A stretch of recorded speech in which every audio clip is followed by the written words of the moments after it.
کرتے کہ ان کا اگر ارادہ ہوتا کہ اب ہمارے نسل میں کوئی شریف پیدا ہونا چاہیے، عقل مند کوئی بہادر پیدا ہونا چاہیے، تو وہ رئیس کو لاتے تھے، سردار کو لاتے تھے، کسی شریف النسب شخص کو لاتے اور اپنی اہلیہ کے ساتھ ہم بستری کرا دیتے، اور اس سے ان کا مقصد یہ ہوتا تھا کہ اس کے بعد اب جو بچہ پیدا ہوگا نسبت تو اس کے شوہر کی طرف ہو جاتی، لیکن عقل و دانشوری میں اور اسی طرح شجاعت و بہادری میں وہ اس رئیس کی طرح ہو جاتا تھا، اور مقصد اس کا یہی تھا، ان کا یہی ہوتا تھا کہ کوئی بہادر بچہ، کوئی بہادر بیٹا پیدا ہو جائے۔ یہ نکاح الاستبزاء کہلاتا ہے، اور بہت بری خصلت تھی ان کی یہ۔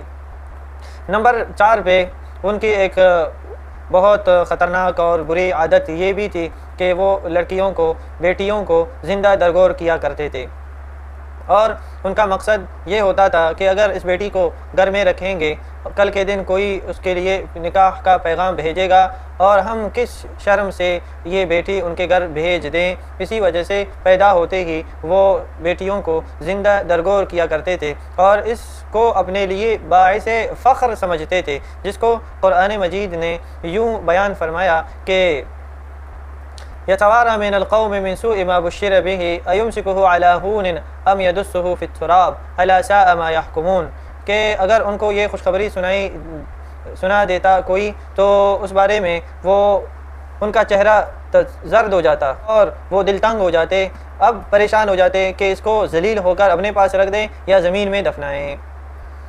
تو یہ ان کی بہت بری خصلت تھی۔ اسلام نے اس عادت کو بھی، اس خصلت کو بھی ختم کر دیا، اور اس سے بڑھ کر بیٹیوں کو زندہ درگور کیا کرتے تھے۔ اس سے بڑھ کر ایک اور بھی بری خصلت ان کی یہ تھی کہ مطلق اولاد کو قتل کیا کرتے تھے، اور ان کی ایک اور بہت بری خصلت یہ تھی کہ لڑکیوں کو، بیٹیوں کو زندہ درگور کرنے کے علاوہ وہ مطلق اولاد کو بھی قتل کیا کرتے تھے، قحط کی وجہ سے، یا اسی طرح کہ کل کے دن کون اس کو کھلائے گا، کون پلائے گا، کہاں سے لائے گا، اس بارے میں بھی بہت ان کو پریشانی ہوتی تھی، اور وہ ابتداءً ہی بچوں کو قتل کیا کرتے تھے، جس کے بارے میں قرآن مجید نے یہی ارشاد فرمایا وَلَا تَقْتُلُوا أَوْلَادَكُمْ مِنْ إِمْلَاقٍ یا وَلَا تَقْتُلُوا أَوْلَادَكُمْ خَشْيَةَ إِمْلَاقٍ۔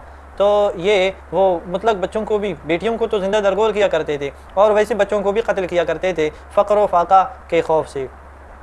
اور اس کے علاوہ ان میں ایک اور خصلت اور بری عادت یہ بھی تھی کہ ان کی عورتیں وہ زیب و زینت کیا کرتی تھی، اور بن ٹن کر وہ گھر سے نکلتی تھی، اور مقصد ان کا یہی ہوتا تھا، ایسے لگتا تھا کہ یہ دوسروں کو دکھانے کے لیے، دوسروں کو اپنی طرف مائل کرنے کے لیے نکلی ہے، جس کو قرآن مجید نے یہی فرمایا وَلَا تَبَرَّجْنَ تَبَرُّجَ الْجَاهِلِيَّةِ الْأُولَى، جاہلیت اولا یعنی جو جاہلیت کا زمانہ، اس کی طرح بن ٹن کر نہ نکلیں، تو یہ اسی کو تبرج النساء کہا جاتا ہے۔ ان کی بہت بری عادت اور خصلت تھی، خاص طور پر ان کی عورتوں میں۔ اور اس کے علاوہ ایک اور بری عادت اور خصلت ان میں یہ بھی تھی، یہ ان کے شریف خاندانوں میں ہوا کرتی تھی، وہ یہ کہ عورتیں ان کے ہاں تو یعنی باپردہ تھیں، چپتی تھیں، لیکن وہ چپکے سے اسی طرح اپنے کسی مرد کے ساتھ تعلق قائم کیا کرتے تھے، اور چپکے سے ان کے ساتھ ملاقاتیں ہوتی تھی۔ اس کے علاوہ اور ایک بری عادت یہ بھی تھی کہ وہ اپنے باندیوں کو مجبور کیا کرتے تھے زنا پر، تاکہ حتیٰ کہ وہ ان کے لیے خیمے الگ گاڑ دیتے تھے اور اس پر جھنڈے لگاتے تھے، جس سے اشارہ ہوتا تھا کہ یہاں کوئی بغیہ ہے، کوئی زانیہ ہے، اگر کوئی زنا کرنا چاہتا ہے تو یہاں پہ آ جائے۔ اس طرح وہ مجبور کیا کرتے تھے اپنے باندیوں کو۔ یہ بھی بہت بری عادت اور خصلت تھی ان کی۔ اس کے علاوہ قومیت، عصبیت بھی ان میں پائی جاتی تھی۔ یہ تو انتہائی خطرناک اور پھیلی ہوئی پورے جزیرۃ العرب میں یہ مرض پھیلا ہوا تھا، اور حتیٰ کہ اسی عصبیت کی وجہ سے کہیں عرصہ ان کے درمیان جنگیں ہوا کرتی تھیں، اور 1 سال تک، جیسے کہ جو حرب بسوس ہے اس کے بارے میں کہا جاتا ہے کہ 1 سال تک یہ لڑائی چلتی رہی۔ اس کے علاوہ بھی اور جنگیں تھیں، کوئی 40 سال تک، کوئی اس سے زیادہ، کوئی کم، یہ جنگیں ان کے درمیان ہوا کرتی تھیں، اور یہ عصبیت اور اسی قبائل کی وجہ سے ہوا کرتی تھی۔ یہ چند مختصراً آپ حضرات کے سامنے ان کے جو بری خصلتیں تھیں بیان کی گئی۔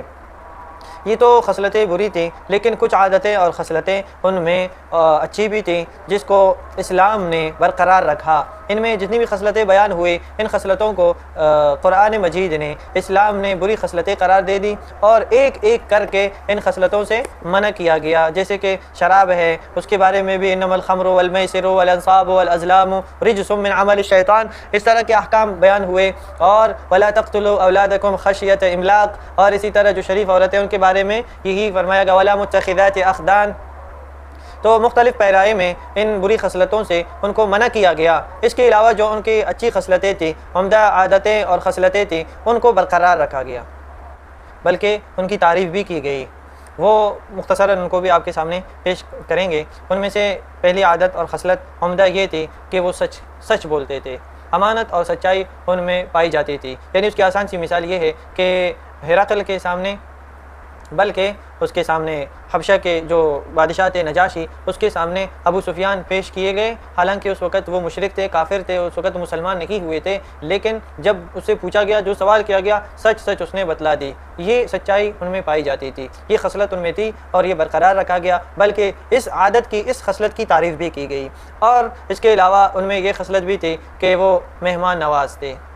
مہمان نواز تھے، جو بھی مہمان ان کے پاس آتا تھا اس کی خوب مہمانی کیا کرتے تھے. اگر کچھ نہ ہوتا تھا تو حتی الوسع، اگر جو سواری ان کے پاس ہوتی تھی، جو جانور سواری کے لیے ہوتے تھے، وہ بھی ذبح کر کے اپنے مہمان کو کھلا دیتے تھے تاکہ اس کی خوب مہمان نوازی ہو جائے. اور اس کے علاوہ ان میں وفاداری پائی جاتی تھی. وہ وفادار تھے، جو وعدہ کیا اس کو پورا کر دیا. اگر ان کو یہ خطرہ ہوتا تھا کہ ہم اس وعدہ کو پورا نہیں کر سکتے تو پہلے سے وعدہ ہی نہ کرتے، تاکہ اس کے بعد وعدہ میں خلافی نہ ہو، وعدہ کی خلاف ورزی نہ ہو. اس کے علاوہ اور ان میں عادت یہ بھی تھی کہ وہ جو ہمسایہ ہوتا تھا اس کا احترام کیا کرتے تھے. ہمسایہ کا احترام اپنے اوپر واجب سمجھتے تھے، اپنے اوپر لازم سمجھتے تھے. یہ عادت بھی ان میں پائی جاتی تھی. اس کے علاوہ صبر بھی ان میں پایا جاتا تھا اور بہادری بھی ان میں پائی جاتی تھی. بہادری تو ان کے مزاج میں بالکل پیوست ہو چکی تھی. اس کے علاوہ حرم کا احترام کرنا، اشہر حرم کا احترام کرنا، یہ بھی ان میں پایا جاتا تھا. یہ بھی ان کی بہت عمدہ عادت اور خصلت تھی. اس کے علاوہ ایک اور بھی عادت اور خصلت ان میں یہ پائی جاتی تھی کہ وہ اپنی ماؤں سے اور اسی طرح بہنوں سے نکاح کو حرام سمجھتے تھے. حالانکہ اس کے علاوہ بہت ساری برائیاں اور بری عادتیں ان میں تھیں، لیکن یہ اچھی عادت ان میں یہ تھی کہ وہ اپنے ماں اور اسی طرح بہنوں سے نکاح نہیں کیا کرتے تھے. اس کو وہ برا سمجھتے تھے اور بری خصلت اور عادت سمجھتے تھے. یہ چند عادتیں ایسی تھیں، عمدہ اور صحیح عادتیں اور خصلتیں تھیں. ان کو قرآن مجید نے بھی برقرار رکھا، بلکہ اسلام نے ان کو برقرار رکھا اور اس کی تعریف بھی کی. اور جو بری عادتیں اور خصلتیں تھیں ان سے منع کر دیا اور مختلف مراحل اس کے لیے آئے اور قرآن مجید نے ان کو مسترد کر دیا.